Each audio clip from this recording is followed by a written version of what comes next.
Colour দেখেই খেতে মন চায় এমন কিছু আজব জিনিস কিন্তু আছে। তার মধ্যে আজকের আমার রান্নাটাও সেরকমই ছিল। এত সুন্দর কালার হয়েছে, বাসার মানুষ আঙ্গুল চেটেপুটে খেয়েছে। আসসালামু আলাইকুম, সবাই কেমন আছেন? আশা করি সবাই ভালো আছেন। সুমন মায়া কিচেন অ্যান্ড ব্লগ থেকে সবাইকে স্বাগতম।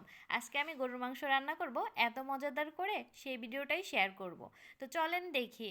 প্রথমে আমি মাংসগুলো ধুয়ে এর মধ্যে অনেকখানি পেঁয়াজ কেটে নিয়েছি। সে পেঁয়াজগুলো দিয়ে দিলাম আর দিয়ে দিলাম রসুন বাটা, আদা বাটা আর জিরা বাটা। আর এখন দিয়ে দিব তেজপাতা। আর তেজপাতা, এলাচ, দারচিনি, লবঙ্গ এগুলো আমি এখন দিয়ে দিলাম পরিমাণ মতো। এখন দিয়ে দিলাম লবণ আর দিব হলুদের গুঁড়া, মরিচের গুঁড়া, ধনিয়া গুঁড়া। এই দিয়ে দিয়েছিলাম হলুদের গুঁড়া। এখন দিয়ে দিব 2 থেকে 3 চামচ ধনিয়া গুঁড়া আর দিব পরিমাণ মতো মরিচের গুঁড়া, একদম লাল টকটকা মরিচের গুঁড়া। আমরা তো ঝালপ্রিয় মানুষ, আমাদের মতো ঝালপ্রিয় মানুষ থাকলে কমেন্টে অবশ্যই জানাবেন তাদের বাসায় আমি দাওয়াত নিব, নাই আমার বাসায় আপনি দাওয়াত নিবেন। কারণ আমরা সবাই ঝালপ্রিয় মানুষ। অনেকেই আছে যারা ঝাল পছন্দ করে না, তাদের জন্য দাওয়াত দেওয়া একটু মুশকিল, তাদের জন্য আবার মেপে হিসাব করে রান্না করতে হবে। আর ঝাল রান্না করলে আমার কাছে খুবই মজা লাগে যে কোনো তরকারিতে। আর মাংস হলে তো কথাই নেই, আমরা মাংসে সবসময় ঝাল একটু বেশিই দিই। আমি একটু কম খেলেও আমার হাজব্যান্ড কি বরাবরই কিন্তু অনেক ঝাল প্রিয় মানুষ, এই জন্য মাংসে অনেক ঝাল দিই। আজকে অনেকখানি মাংস রান্না করছি আমি একবারে। এখানে মাংস ছিল প্রায় 1.5 কেজি, একটু বেশি। তো মাংসগুলো আমি কেটে এই তো মাখিয়ে দিয়েছি। গরুর মাংস রান্না করলে আমার কাছে মনে হয় হাতে মাখিয়ে রান্না করলে সেটা রান্না খেতেই বেশি মজা হয়। বরাবরই আমি অল্প হোক বেশি হোক সবসময় আমি হাতে মাখিয়ে রান্না করি। এই যে দিয়ে দিলাম। আর আজকের মাংসগুলো ছিল একদম সিনার হাড্ডি। এত মজা হয়েছিল, রান্নার কালারটাও জাস্ট ওয়াও আসছিল।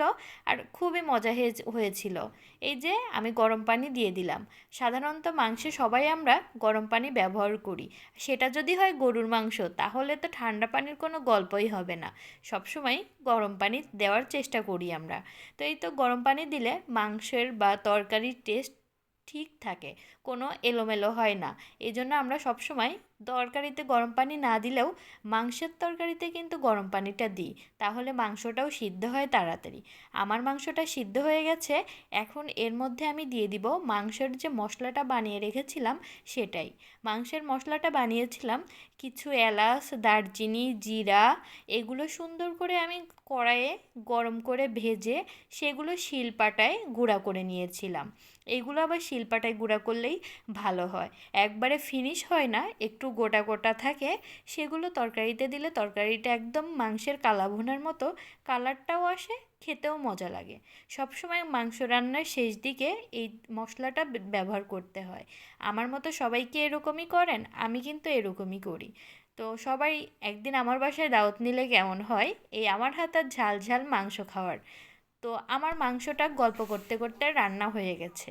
মাংসের কালারটা অনেক ভালো এসেছে, সবাই দেখেই বুঝতে পারছেন। জাস্ট অসাধারণ। খেতেও কিন্তু খুব মজা হয়েছিল। মাংসের আজকে খুব মজার হাড্ডি ছিল। আমার সবসময় হাড্ডিওয়ালা মাংসগুলো বেশি পছন্দ। ধন্যবাদ আমার ভিডিওটা দেখার জন্য।